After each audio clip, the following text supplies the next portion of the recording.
Ошол назарат эткен жетекчилерге жакын болсоңуз өзүңүз барып айтпайсызбы, урматтуу Садыр Нурожоевич, мен жашым деле келип калды, бошотпоймунбу деп айтканга эркеңиз жетеби?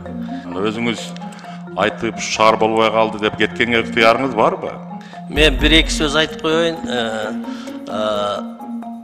Сиздин эми өзүңүздүн жеке абидаңыз бар, мен билем. Себеби ошол сиз турган көчөдө өткөндө менин заместителим сиздин заборуңузду бузуп койду. Себеби деген закондун астында баарыбыз бирдей жооп беришибиз керек. Сизге окшогон ошол жерде 70 киши өздөрү заборлорун бузуп, курулуп аткан гранттын эсебинен жол куруп, тротуар куруп берсе ошого тоскоолдук кылдыңыз. Сиз эми өзүңүздү сыйлап, депутаттык мандатыңызды сыйлап, сиз жооп бербей эле койсоңуз, депутат менен кайым айтышпай. Тиги чала милиционер вицеңизди жөнөтүп, ошону шоо кылдыңар. Ага мен кагазым турат. Мен инимин атынан үйдү заборду бузгула деп. Буздуңар, эмки жылга чейин акчабыз жок деп туруп, жасабай, азыр ошол 71 адамдын укугу тебеленип жатат. Кечирип коесуз, урматтуу мэр. Мен дагы бир ирет кайталап коеюн. Мен бул кишиге ишенбейм. Бүгүнкү чечимге жазып коюңуз кана. Председатель Аманкан мырза. Бай айттыңызга эч ким сунуш бербей атат. Бул сунушум сизге. Талыкпай иштөө үчүн жакшы тамактануу керек. Жакшы тамактануу үчүн сизге албетте бүтүн тиш зарыл. Москва шаарындагы мекендештерге мыкты стоматолог Абдиллаев Уларбек өз кызматтарын сунуштайт.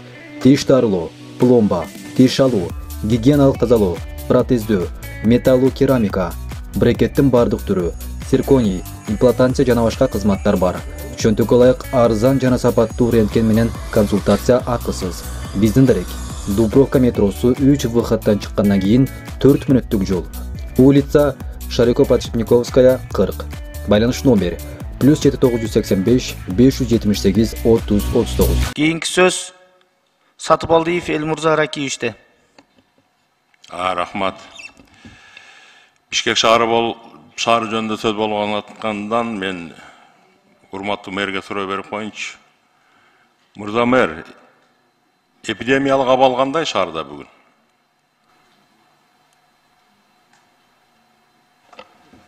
Эпидемиялык абал азыр мына Министерство здравоохранения образования берип атат. Негизинен татаалыраак.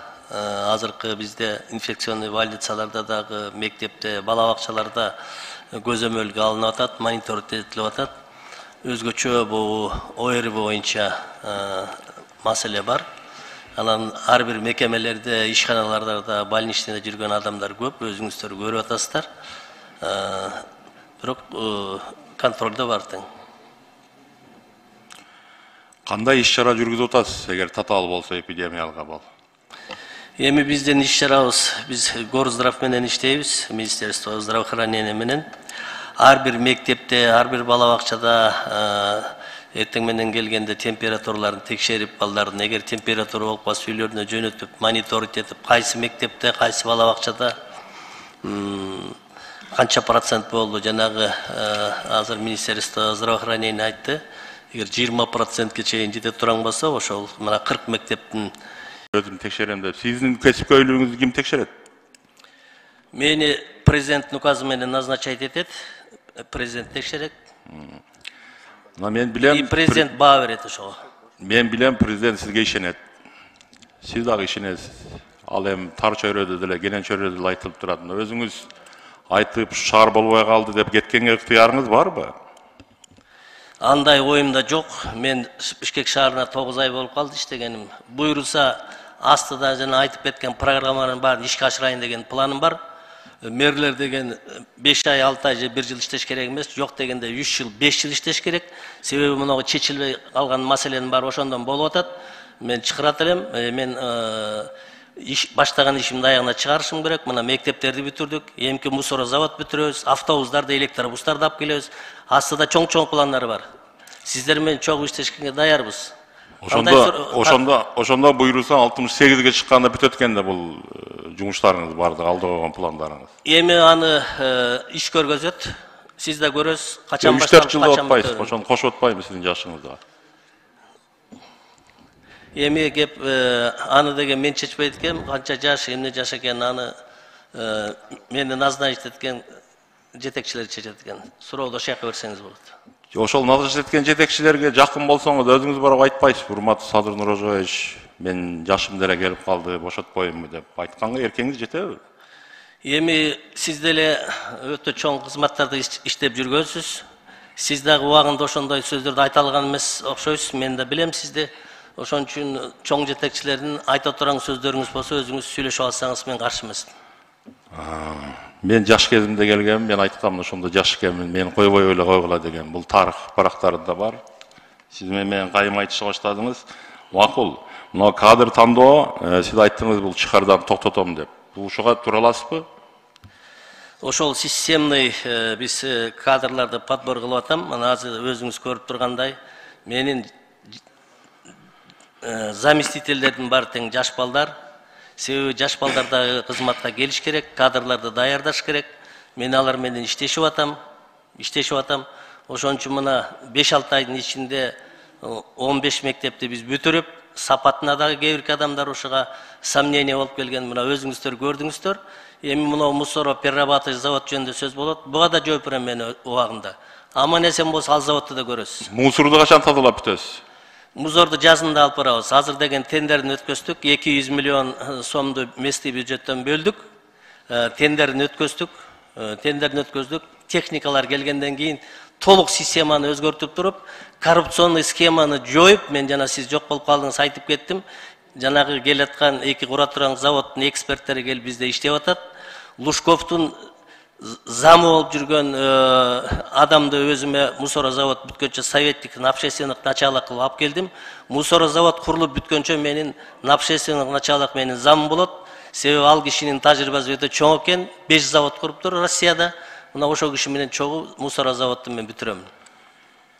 Демек сиздин сөзүңүз боюнча мен Садыр Нурожоевичке кайрылышым керек экен да, сиздин кесипкөйлүгүңүз боюнча, ошондойбу? Аны өзүңүздүн эркиңиз. Сиз мага сунуш берип атпайсызбы? Мен ошондуктан урматтуу депутаттар, бүгүнкү комитет, бүгүнкү жыйындын чечимине жазып койгула, мен бир аз шек жаратат.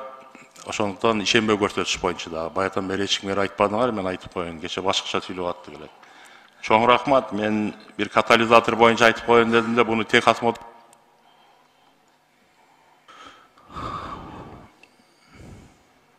Мен bir-iki söz айтып коеюн.